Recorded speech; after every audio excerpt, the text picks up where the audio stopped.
Hello and welcome back to another video. And today I'm going to be ranking my top 3 favorite Nintendo franchises of all time. Wow! Now, I know I haven't made a video in like some time. It's just because I couldn't really find out an idea, but this just popped in my head and I just was like, okay, let's do it. And so I'm just gonna do it now, and hopefully you guys enjoy this and you'll subscribe if you like this kind of content. It helps the channel like a lot. Like I see, like in a serious tone, like please subscribe. Like it does really help. And without further ado, let's dive right into my top 3 favorite Nintendo franchises. So coming in at number 3, this is gonna be like a kind of a weird answer thing, but number 3 would probably be Punch-Out. It would probably be Punch-Out.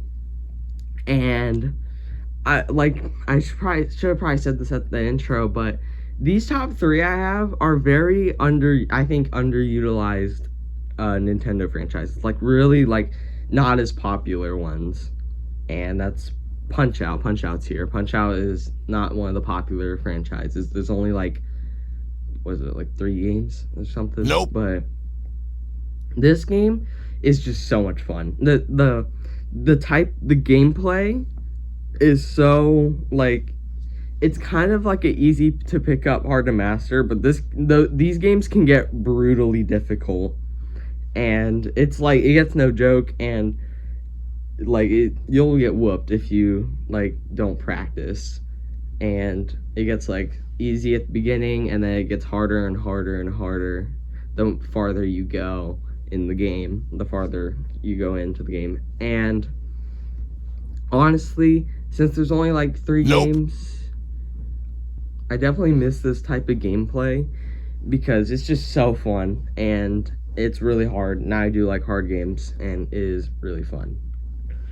And honestly, don't have much more to say on it. That's why it's number 3 on the list.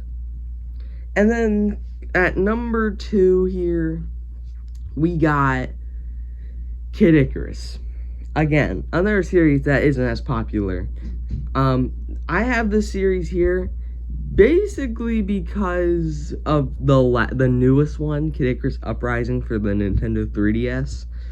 I basically have this whole franchise here just because of this game. But I have played and beaten the original NES game, and I almost beat the second game on Game Boy, Kid Icarus of Myths and Monsters. I really, the gameplay of 1 and 2 are very different from Uprising. So, and Uprising is one of my favorite games of all time. Watch my top 10 favorite games video if you don't know why. But Kid Icarus Uprising, and like I should probably talk more about the first game than Uprising because again, the top 10 video. But the first game, it's like a platformer, and also like the dungeon parts can be like almost puzzle like, but not quite. It's a very interesting game. It's like you platform around, you shoot baddies, and I think it's like 4 or 3 levels, you'll hit a dungeon, and it's just this huge labyrinth of rooms, and you have to like get as many Centurions as you can, and then like figure out how to get to the boss room, and then when you get to the boss room, you fight the bosses. This is a problem I have with most games that do this, is the bosses don't have health bars, so you don't know how close you are to killing them, and that sucks. Like, for all you know, you could be at the very end of the boss and then you get killed, and it's like, that sucks. That really sucks.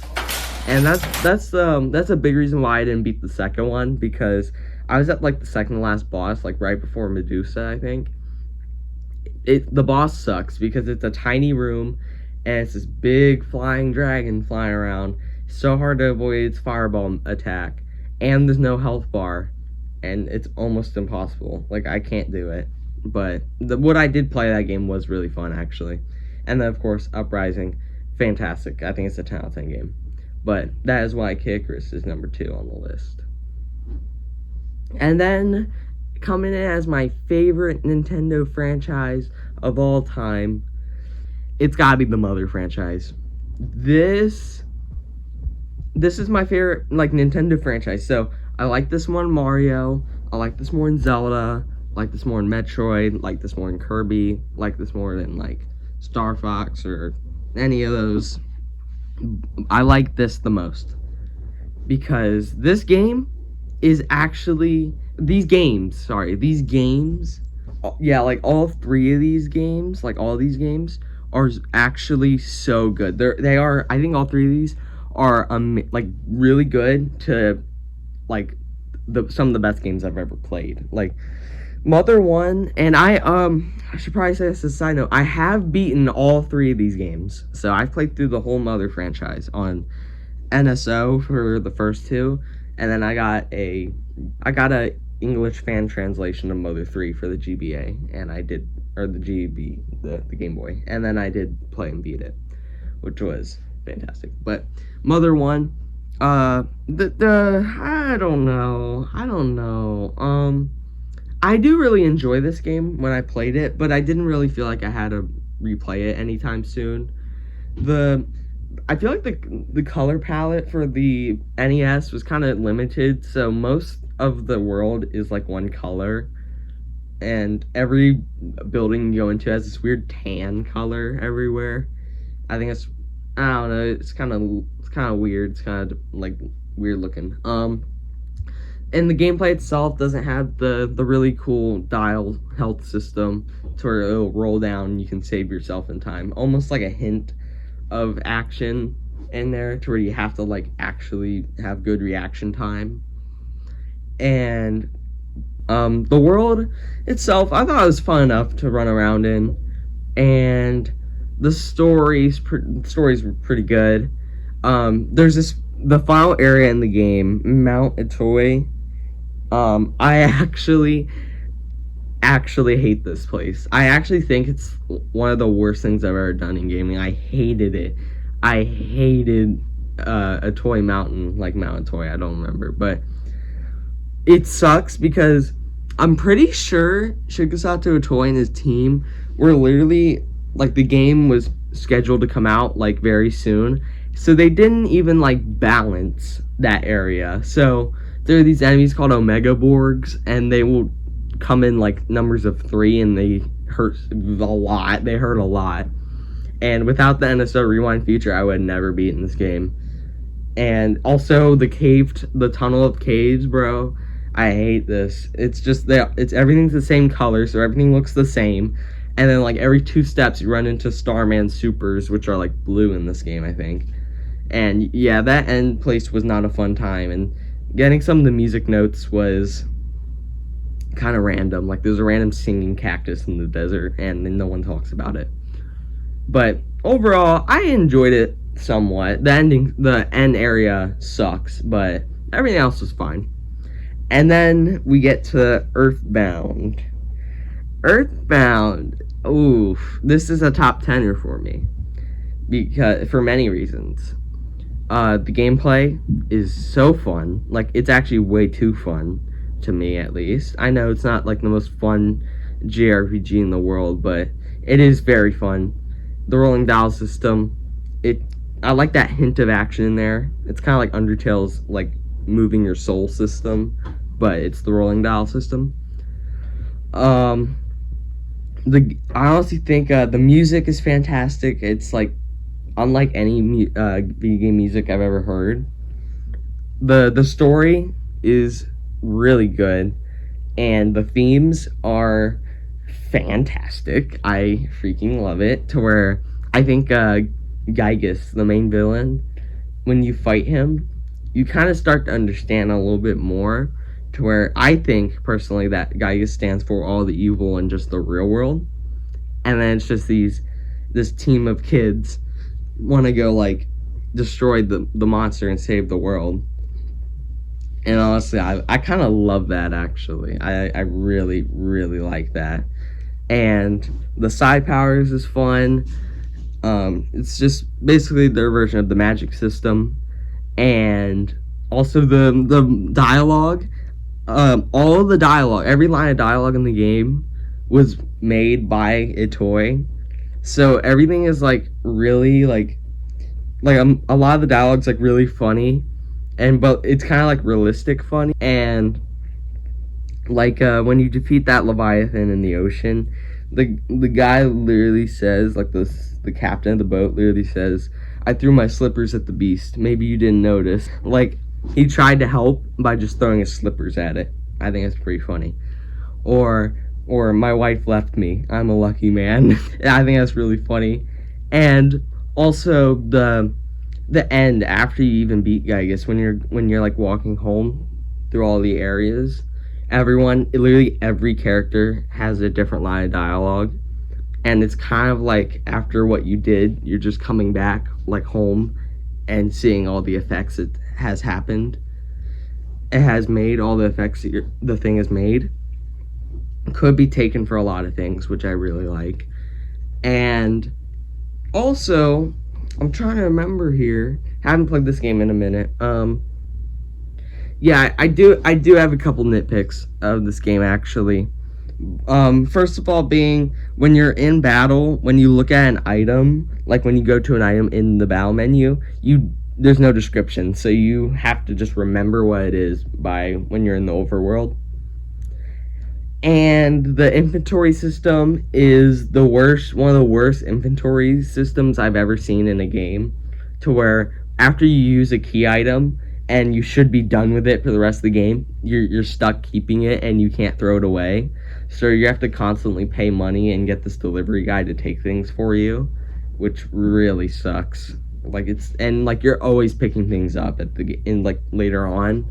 Like later on in the game, you're always picking things up, and when you have like 4 party members, each with their own inventory spaces, it gets way too convoluted.